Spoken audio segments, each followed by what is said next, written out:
What happens if you only level up faith in Dark Souls 2? Welcome everybody, Stream Your Mind here, and today we are going to church. If church is all about killing giant monsters and replace a king that turned himself into a pickle, that is, I'm not too familiar on the Christian lore, honestly. The last church I visited was the Undead Cathedral in Dark Souls 1 for my one-shot all bosses run, so I might be a little rusty. The goal of this challenge is to see what happens if you only level up faith while only using miracles to damage enemies. That's right, we got two challenges in one. An only faith and miracle run to make our Lord Miyazaki proud of us once again. After waking up on the third day and re-encountered who I think is my mother Mary, I created the whitest Jesus I could, just as it says in the Bible. I went with the bonfire ascetic as my gift and arrived in Majula. Using only miracles and leveling up only faith meant that I needed to find alternative methods to increase my spell slots. So this is a good time to explain the rules. I can only deal damage with miracles, yes. However, if a boss just decides to take a swim while wearing a giant metal armor and drowns, or two lovebirds want to resolve the relationship problems by punching each other in the face, well, who am I to stop them? So, as you can imagine, I cheesed the Dragonrider, woohoo, big surprise, used the souls I got to buy the Ring of Whispers, started to level up my faith with the rest of the souls, and walked my way to No Man's Worth, oops, forgot to light my torch, picked up our first offensive spell, Emit Force, moved the pirate ship, and obtained the fragrant branch of Vior found inside this chest, and used it to free Rosabeth. I then picked up some goodies in the woods before arriving at the Shaded Ruins, gave some relationship advices to a divorced giant scorpion man, bullied an old dude on a wheelchair for the best chime in the game before summoning the scorpion man to kill his ex-wife. I know it sounds fucked, but it makes sense, trust me. I used my healing spells to help him out during this fight, and once the two lovers settled out their differences, I lit the bonfire in Brightstone Seldora and leveled up my faith to 32, before repeating the entire process again. So I returned to the Shaded Ruins, made sure to pick up the Twinkling Titanite found in the cave with all the basilisks, burned the bonfire ascetic I got at the starting of the game, and again went for a pacifist kill on Nashka, this time on NG+. And as you can imagine, this wasn't as straightforward as before. Her damage output was kind of insane and could kill the summon easily. So I went back to Hyde's Tower and talked to the NPC near the bonfire to buy a better healing miracle. I also went to the Forest of the Fallen Giants and bought some Ember Herbs from Melentia, and after a couple of successfully failed attempts, I was able to keep Tark alive long enough for him to be his ex-wife again. Wait, that doesn't sound right. By killing Nashka on NG+, I obtained the Southern Ritual Band +2 to get 3 additional spell slots. So I bought another copy of Emit Force and the Lightning Spear from Lisha, which she also gifted me her clothes, which include a headpiece that increases spell uses, so that was really nice. Leveled up my faith once again and returned to the Forest of the Fallen Giants, committed a terrorist attack, picked up the Estus Shard, and it was time to fight our first boss. Honestly, I thought the damage would be a bit higher, but with an Amber Herb in hand, I was able to stick my lightning inside his crap hole. But I wasn't done yet, so I proceeded to fight the Pursuer. Now that's better. Once that was taken care of, I took the only means for aerial transportation in this universe, lit the bonfire in the Lost Bastille, and I then returned to No Man's Wharf after leveling up in Majula. To kill the flexible Siamese twins, the Flexile Sentry, damage was pretty nice here, and by just running away as far from them as possible, I could gain enough time to cast my miracles. I did run out of casts right at the end of the fight, but fortunately I had some Rouge water, making this fight barely an inconvenience. I cosplayed as one of the victims of the Titanic, accessing the other side of the Lost Bastille. I now could return to visit my favorite digital waifu. And in case my girlfriend sees this, I swear it doesn't mean anything, honey. Please come back home. I miss you. I love you. So I finally leveled up to 50 faith, which means that cool chime we got from punching a poor old man in the face? Yeah, now we can use it. Because Chad Jesus, he don't give a fuck. He was sent here from Miyazaki himself to stop this nonsense and prove that Dark Souls 2 is a good Souls game once and for all. I upgraded the chime to +1 and I decided to go back to the Lost Bastille to kill the Pursuer that spawns there to gather some Twinkling Titanites, but unfortunately we ended up trading and died at the same time and I lost the Twink, so it's very sad indeed. And in case you're wondering, yes, the drops disappear if you die in this game. But no time to be sad. I picked up the key sitting next to Lucatil, committed another act of terrorism, that's 2 in a day, Jesus, lit the lantern at the blacksmith shop because we like it with the lights on, and picked up the Twinkling Titanite inside the chest where the blacksmith's fat ass was sitting. I then freed this piece of shit, unfortunately useful for this run as he sells 3 Rouge Waters, picked up the Bonfire Ascetic to burn it again in Shaded Ruins, and got my hands on the remaining 6 Twinkling Titanites that I needed. Spawned after using Bonfire Ascetics twice in the Shaded Ruins to then upgrade to +4 my Chime. And after getting spanked by the Lost Sinner, I returned to the Brightstone Seldora and killed the Prowling Magus and Congregation. Picked up the Bonfire Ascetic in the area above the boss room and bought a copy of Heavenly Thunder from the NPC. I then warped back to Hyde's Tower to get roasted by a giant chicken, used Heavenly Thunder to get rid of said chicken, which was indeed super effective. Heavens never let you down. Thanked the Dark Souls 2 staff for the fan service and unlocked an NPC that I couldn't talk to just yet. I decided that it was time to check off some story bosses at this point, starting with Freya, and the lack of HP and ADP turned this fight into literal hell. One of her stomps was enough to one-shot me, which meant I would have to play extra carefully. Against Freya, literally one of the easiest bosses in the game. Then somebody in chat just reminded me to keep distance and bait her laser attacks, and it obviously worked like a charm. And the first old one went down. And after leveling up in Majula once again and buying the cat ring, I ascended down to the gutter where I made sure to pick up the Twinkling Titanite before venturing in Black Gulch to find the Rotten. Heavenly Thunder simply melts this boss. He could still pretty much one-shot me at any time, but just by playing cautiously, I was able to put this one in the bag easily on my 3rd try. In Huntsman Cops, I picked up the Token of Fidelity to speak to the NPC who wouldn't talk to me, and returned to Hyde's Tower to join the Blue Sentinel Covenant and buy a Bolt Stone as well as another copy of Heavenly Thunder and a Mid-Force. I infused my Chime with lightning thanks to the blacksmith in Lost Bastille, and I was ready for my revenge on the Lost Sinner. It's time to send these filthy sinners back to hell. Needless to say, this wasn't really working all that great. The darkness was the biggest issue here as it constantly fucked with my lock-on. It was painful to say the least to constantly lose focus on the boss if I dared distancing myself a little bit from her. I guess everybody wants a piece of this Christian ass, and I cannot blame them. But then, another soul came to save me by reminding me of the existence of the torch. Look at that. Now that I could finally see what the hell was going on, it didn't take long for the Lost Sinner to repent and go meet my father and pay for what she has done. Now to the Smelly Boys. After nearly having a heart attack, I was able to quickly kill the Wheelie Bros, switched up to Heavenly Thunder, taking advantage of the large numbers of skeletons to put out massive damage, leading to an easy win. Leveled up Faith a bit more, reaching 78, and we have long passed the soft cap at this point, so the returns in terms of damage were diminishing more and more. In Harvest Valley, I said hi to Best Girl Chloanne, started picking up useless items I didn't really need because my gamer brain was just like, ooh, loot! Got punished for my insatiable greed, joined the Sunbros Covenant for a nostalgic gesture and obtained a cool ring that increases potency of miracles by 5%. Fried this hot piece of ass with my lightnings, had some fun times, made new friends along the way, committed arson and got caught by, get this, Huntsman Cops. Hi, I'm Jesus and I'm 33 years old.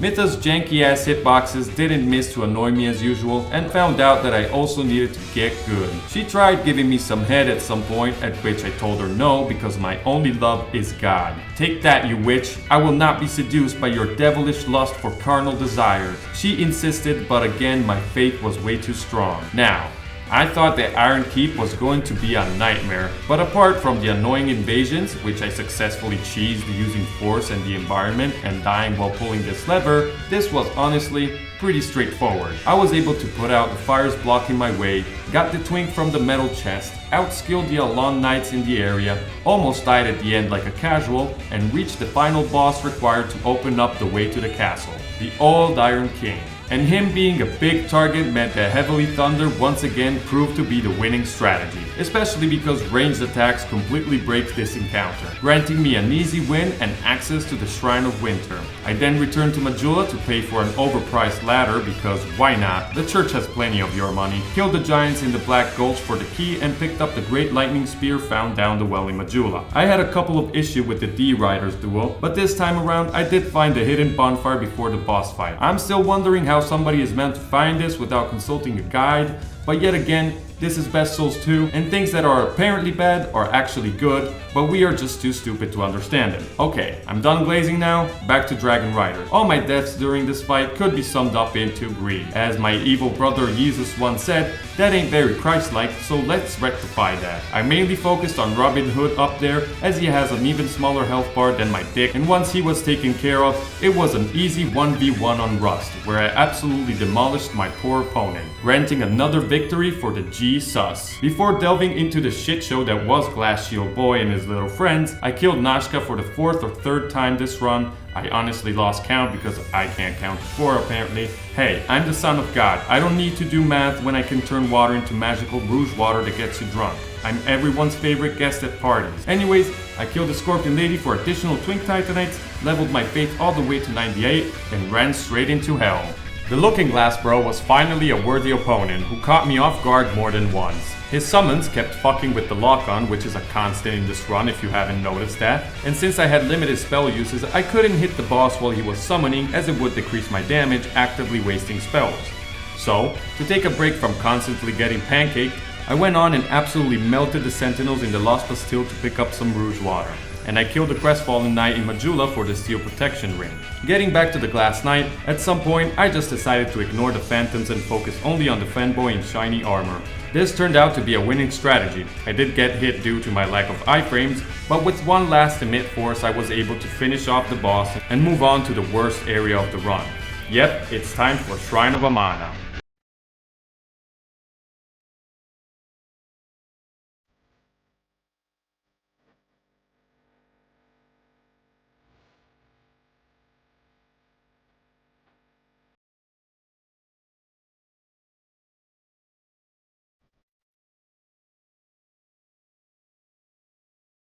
Well, you get the picture. This was ass. I died so many times I even caved in and got the Ring of Bindings, hoping it would help me out, which it did, a little bit, or at least I think it did. I died so many times that the 2 casters near the bonfire stopped respawning, and thanks to them not being there, I developed a strategy. So, I would kill the knight first, then hug the wall as much as possible, luring one of the frogs and killing it, so that I could then sneak past all the rest of the enemies, remove all the mobs near the hut, where I would then use an effigy to summon an NPC to use as a distraction to reach the fog gate safely and light the bonfire. And Kermit the Frog was as easy as always. Wait for the foreskin to open and blast a soft spot with lightning as he takes extra damage from being inside the water. But anything will do since this boss is pathetically easy. You could probably beat it with a piece of cardboard. Also, Drunk Souls 2 doesn't really understand the difference between 200 damage and 600 damage. Please make it make sense. But apart from that, the fight went pretty straightforward. Okay.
Killed the Guardian Dragon to reach Dragon Shrine and get the feather from the Emerald Herald, completed an Avalon quest for the Witch set and in particular the Witch Hat for an additional spell slot.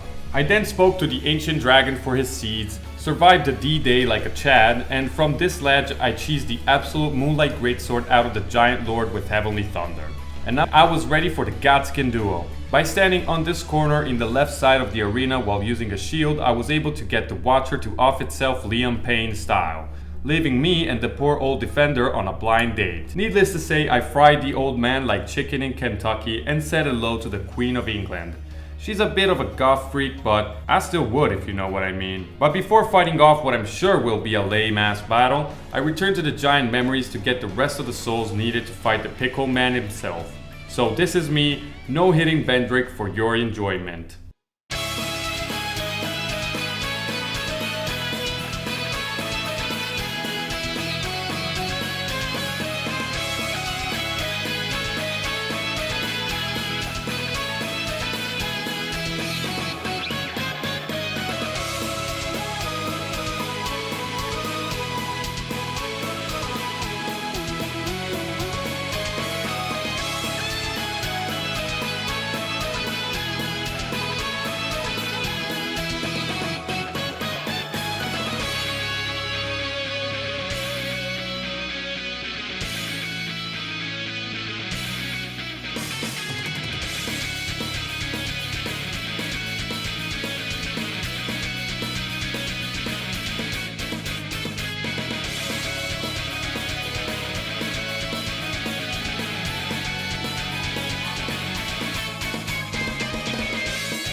With the Pickle Man taken care of, it was time for Nashandra, the final boss. And as you can imagine, this was really easy. Not only she has no way to counter range combat, but the damage I was dealing at this point was kind of ridiculous and there was nothing she could have done to escape the unavoidable fate that awaited her.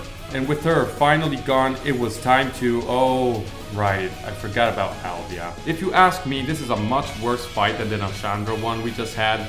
This boss isn't really good, so I'm not going to waste too much time on it. Just remember that Heavenly Thunder works perfectly given his size. Alright, and that marks the end of our journey. So, what happens if you only level up Faith in Dark Souls 2 Scholar of the First Sin? Well, you'll become an overpowered glass cannon build that will steamroll through the game. But I guess you already knew that. Thank you all for watching, hope you had a good time. If you did, please leave a like and subscribe if you haven't already, so that you'll be kept up to date with all my future uploads. I also stream almost every evening at 9 PM Central Europe time, so if you got some time on your hand, why not drop off and say hi? Alright guys, with that being said, thank you for watching and I will see you next time.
Porco Dio.